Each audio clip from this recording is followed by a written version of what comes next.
defined set of interconnected principles, processes, people, and technology that work together to achieve a specific business goal in a simple manner. When scaling your business, you must put in the place seamless operation and systems. Let's read. Okay, the question here is 1 Corinthians 14:40.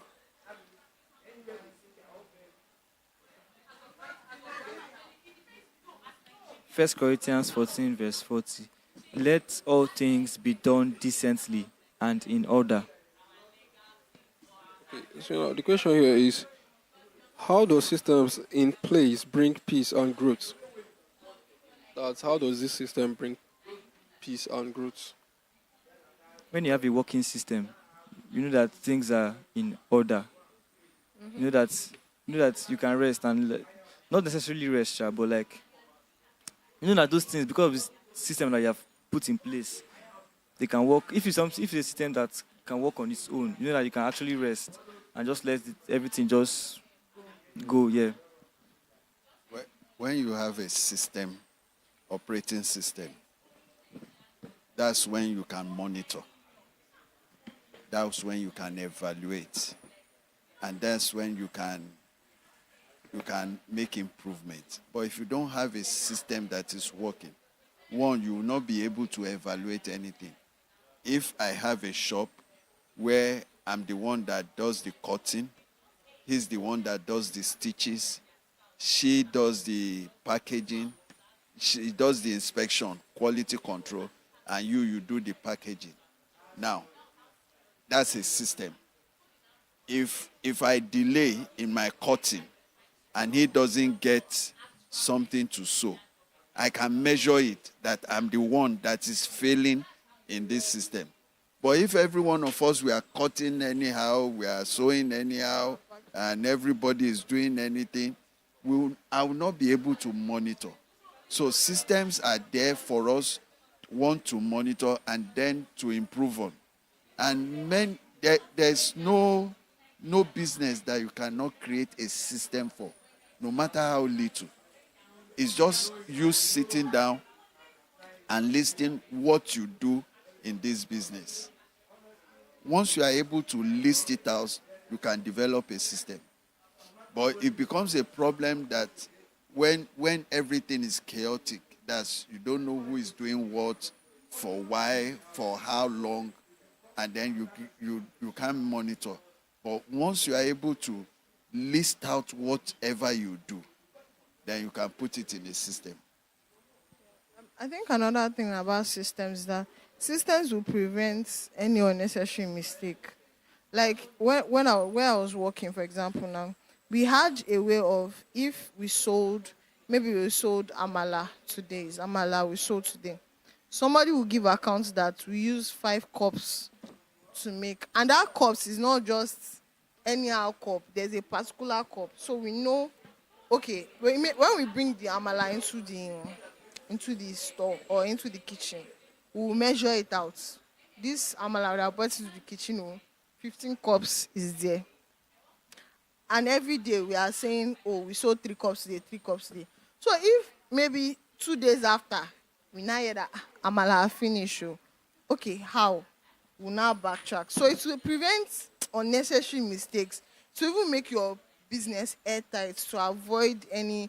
We count how many chicken that. Okay, how many chicken did we buy from the what's the name, from the person that killing it to where we are cooking it, to after we have finished cooking it and putting it inside the fridge. Like it will prevent any unnecessary mistakes, loops that will just cause on losses. So. Okay, so it's very very important to place systems and structure in any organization. So here are the examples of the key systems here. They have the system of order. Sorry. Examples of systems are order, form, and fulfillment. Order, form, and fulfillment. Customer services, feedback and workflow, and inventory management. You know, I I took a TV to a store for repairs, and you could see a system there. Immediately you bring it in, they register it. That's what's it called?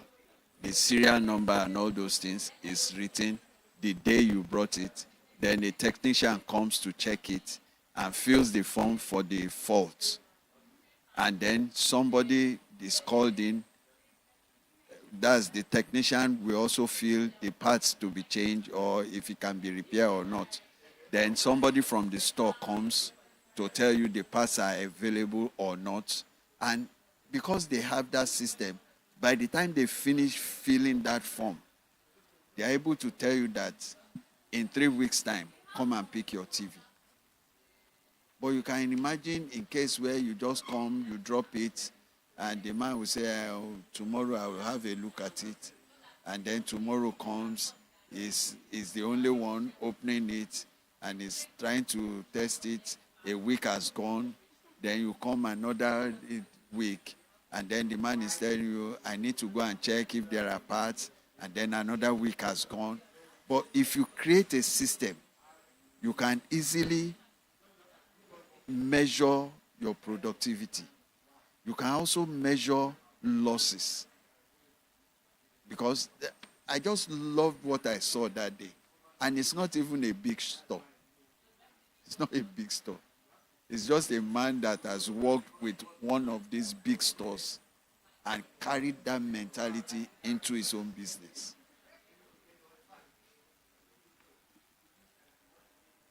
Okay.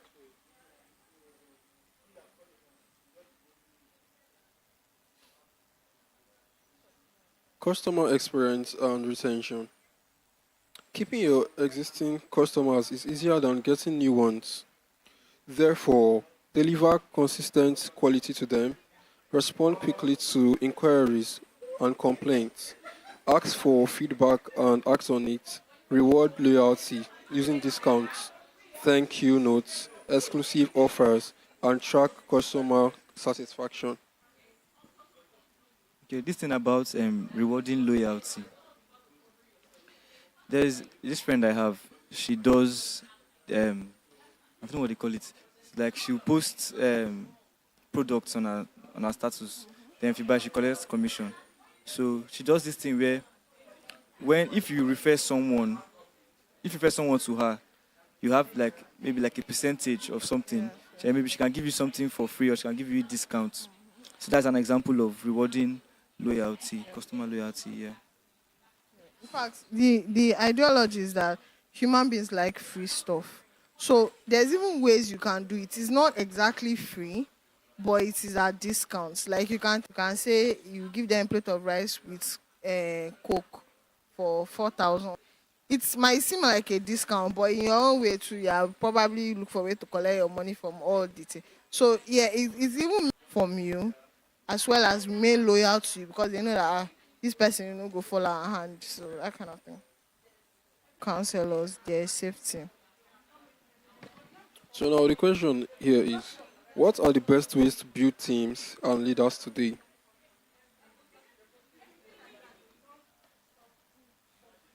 Okay, let me example. In the company we have in my house, they used to sew clothes. So what my dad does, rather, he sets one person that is like very good at sewing everything. So any new person that comes, that person will train. It's not like that person will train the new person that comes. First, the person that comes will sew like maybe up and down, just to show the person what he knows already. And from there, that person now will be training that person gradually. If the person does not meet up to the person, maybe the person might not be hired or something like that. So that's the way of building teams. I think another way to build leaders, of which I've tested and trusted, is allocate responsibilities. Like he said, somebody new comes, you give them something to do.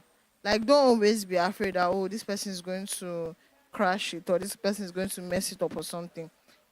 Allocate responsibilities. Like that's what makes a leader when somebody is giving responsibilities. So for example now, somebody comes new to your business and you are like, oh, okay, I want to make this person a head of this department. Now, where I was working, if they are going to make you a head of department, you will first, before they make you a particular head, maybe they already have an intention, okay, this is where I want to put this person. They will first take you through all the departments. So you do basically everything from the least to the top, so that you would get a sense of responsibility. And when they now finally put you where they want you to be, there's no thing of, oh, I don't know what they're even doing here. Oh.